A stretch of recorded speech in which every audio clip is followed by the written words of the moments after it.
আসসালামু আলাইকুম বন্ধুরা। রোজা মুখে সন্ধ্যার আগ দিয়ে আমরা চলে যাচ্ছি ইফতারির জন্য।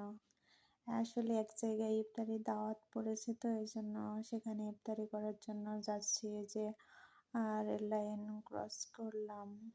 আর যে সামনে বক্স চত্বর আছে। আর হুম সন্ধ্যা নামতে একটু বাকি আছে। আসলে আমাদের লেট হয়ে গেছে আসতে গিয়ে। কারণ হচ্ছে আমরা আ যখন রিক্সায় বসেছিলাম, সামনে এত পরিমাণ জ্যাম ছিল যে যাওয়ার মতো অবস্থা ছিল না। এজন্য খানিকটাই সেখানে বসে আছি।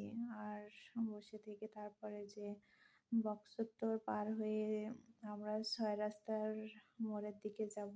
কারণ আমাদের ইফতারি দাওয়াতটা সেখানেই আছে। আর কুষ্টিয়া শহরটা আম আপনারা জানেন যে মোটামুটি অনেক সুন্দর।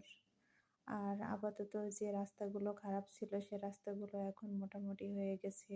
এজন্য আরো বেশি ভালো লাগছে। আর সন্ধ্যার পরে বেশি ভালো লাগে। কারণ এখন সন্ধ্যাবেলা তো আর দেখতেই পাচ্ছেন রাস্তাতে কোনো লোকজন নাই। যেহেতু রোজার মাস, রাস্তাতে লোকজন খুব কমই আছে। আর এদিকে বাজারের এক সাইডে, তো এদিকে তো বাজারের ভিতরের দিকে না। এজন্য একটু লোকজন কম আছে। আর এই যে আমরা ৬ রাস্তার মোড়ের দিকে চলে আসছি। আর বিভিন্ন ছোটখাটো যে মার্কেটগুলো আছে খুব সুন্দর করে সাজানো আছে। বেশ ভালো লাগছে দেখতে।